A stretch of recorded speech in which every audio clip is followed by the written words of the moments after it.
So thrilled you could join us here today. And you really worked on your self image a lot over the last while. So, Nadine, did you want to formally introduce Yeah, her? I Great. will.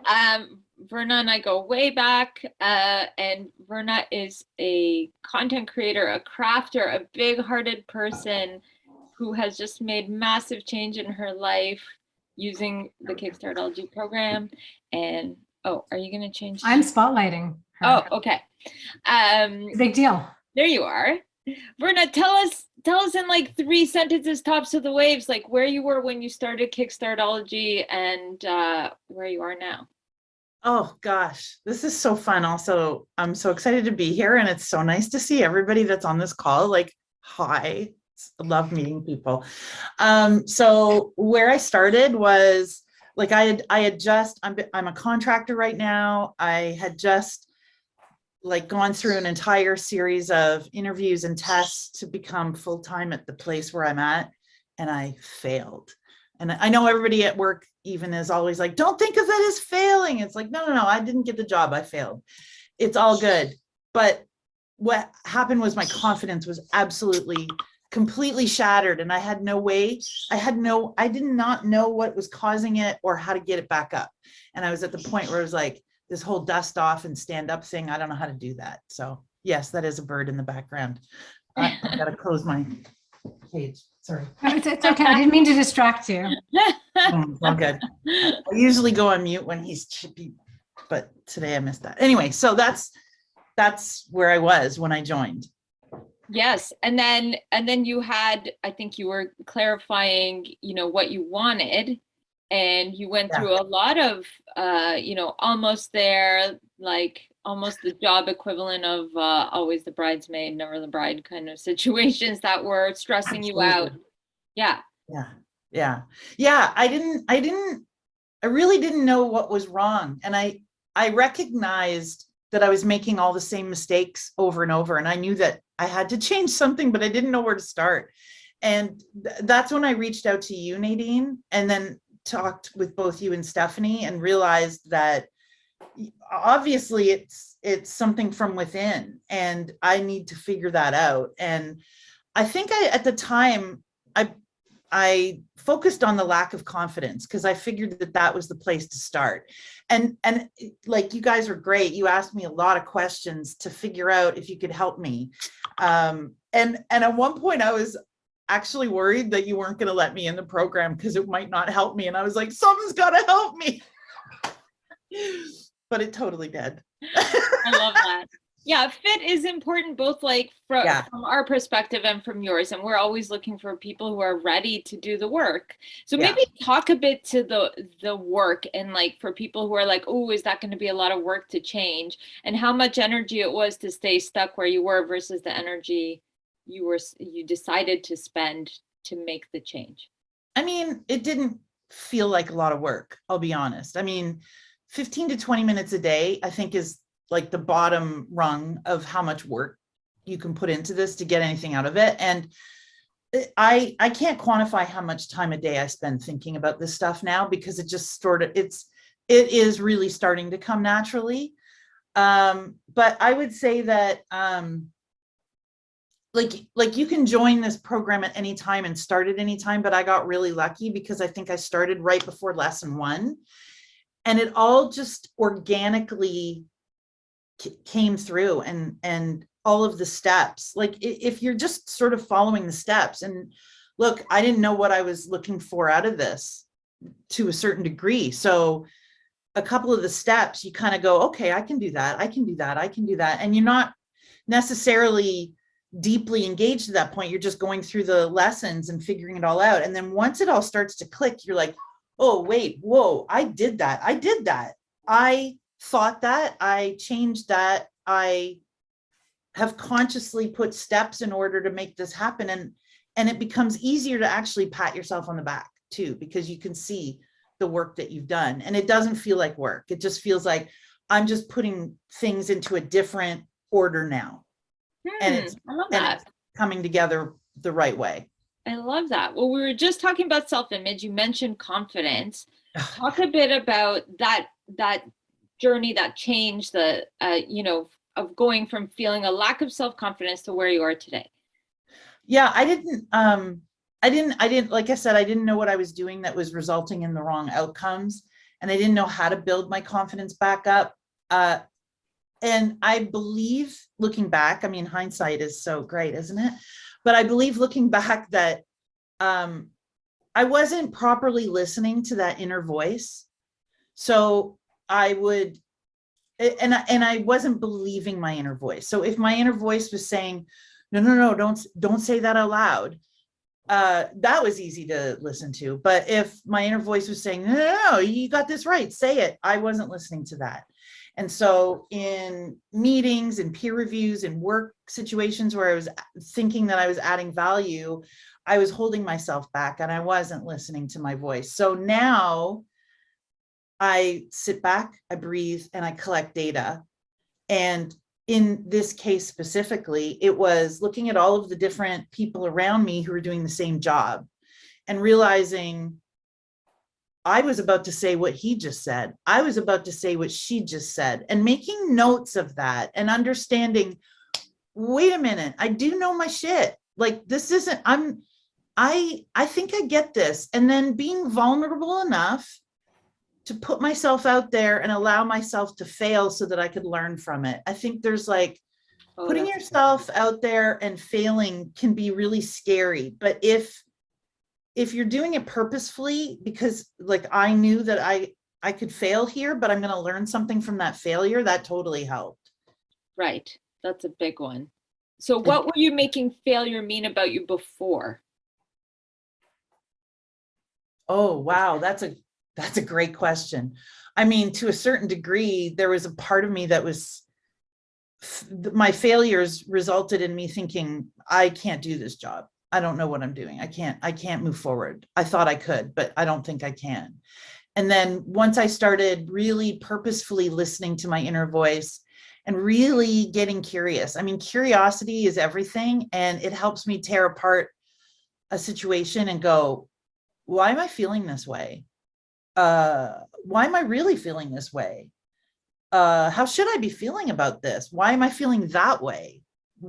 And really trying not to overanalyze, but really analyzing what I am feeling and putting a pin in it and kind of going, what's making me feel that way? And sometimes it goes back to something, my mom taught me when I was 10, but sometimes it goes back to, like I realized that I was doing a practice from my old sales days that wasn't helping me in my new career pivot.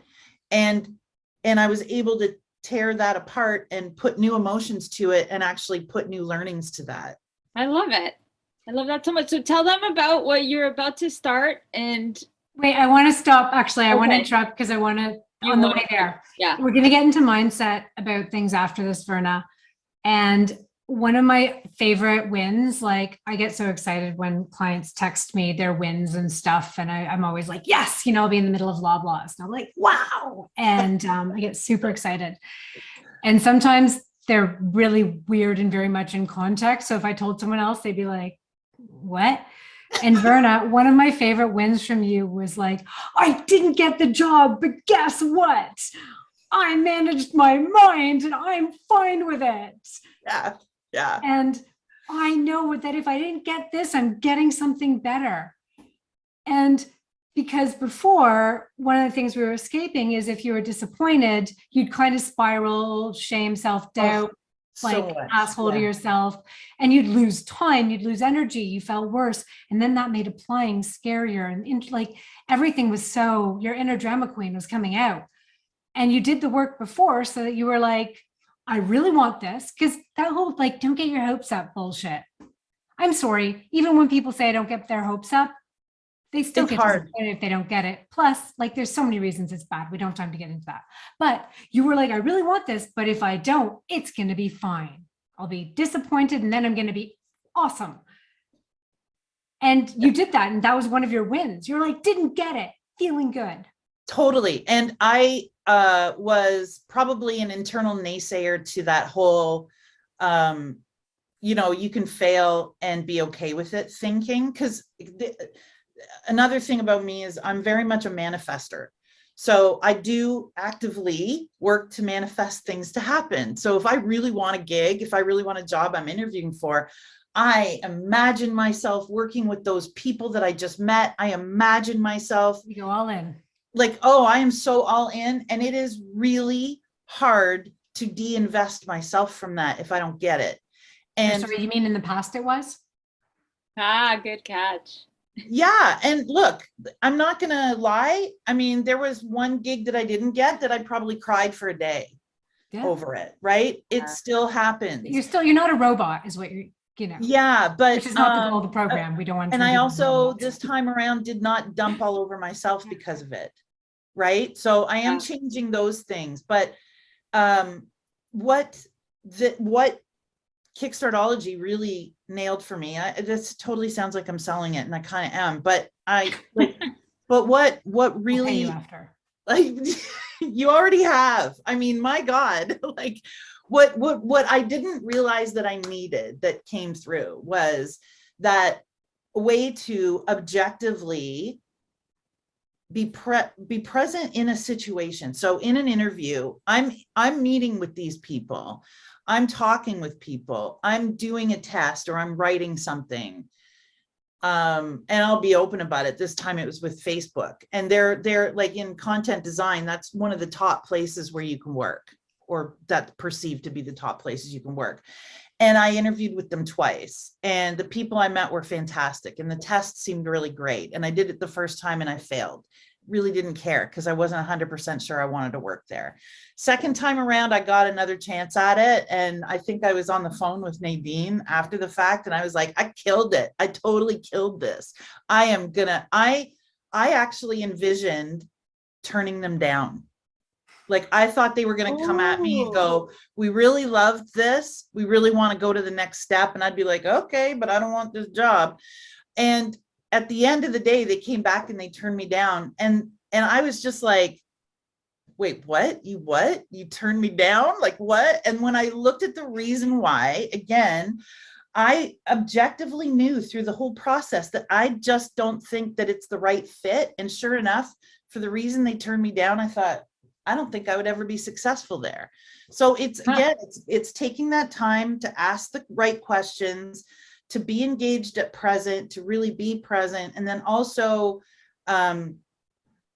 to really objectively look over it and go, I don't think that's the right place for me. And that happened with 2 or 3 different companies that I was able to do this time around. So where are you starting soon? What are you doing? As of March 31st, I actually achieved my STAR goal, and I was so excited. And I do have a beautiful job offer from one of the very top financial institutions in this company, but it's still conditional. I'm still waiting for my background checks to clear and all the security stuff, and my recruiters, as well as the design team I'm going to be joining, are all going a little bit crazy and escalating it all over the place because it's been like 3.5 weeks. But technically in about 2.5 weeks, I'll be starting a new gig with a new team at a new place. And like honestly, like all of the signs have been showing that this is going to be a fantastic place for me, and then I'm actually going to excel. So this is the other thing, like Stephanie and Nadine know this, I'm not crazy about this place. I didn't want to go back to a bank. I didn't want to have to work for financial people again. But I am very much staying open-minded. I'm very much kind of going, but maybe this is the place for me. Maybe my perception of banks is wrong. Maybe I can do this. So I'm going into it completely and totally open-minded. Helping people build their wealth is totally aligned with who you are. I would just rather do it at another institution. That's all good. There's lots you're going to learn. There's for sure lots. Absolutely. That's what I'm looking forward to. And that's what the alignment was. The stuff you were really looking for is you wanted to be hired for specific things by specific type. And that's exactly what you got, right? That's true. That's absolutely true. But you've also been clear you don't want to be here forever. Yeah, I think that's another thing that women do often. I'll touch on this really quickly, but it's we think if we say yes to that job, it's forever. And really, you only have to give them the time you want to give them, right? Because we're so, again, back to how other people see us, so worried about how other people are going to see us, how they're going to perceive it, what they're going to say. And really, like, it's to your point, listening to your inner voice, right? I just took a new job in December. And it was for me, I gave myself permission to leave if it wasn't a fit, because my last job was, I was really having a challenging time. And just that, like, when I started riding my bike, I gave myself permission to walk up the hill. It's like those little things where you can give yourself a little bit of permission to say, I'm going to stick with this. Okay, we're going to get into that stuff tomorrow. Okay, I'll stop. Verna, thank you. You're amazing. Thank you, Verna, glad so to be much here. for coming. Sorry, I knew this could, we're talking about Yes. So, On ADD your thing every once podcast, in a yeah. while. Verna, thank you so much. And it's been so much fun watching you change the way you handle things and watch them go over time.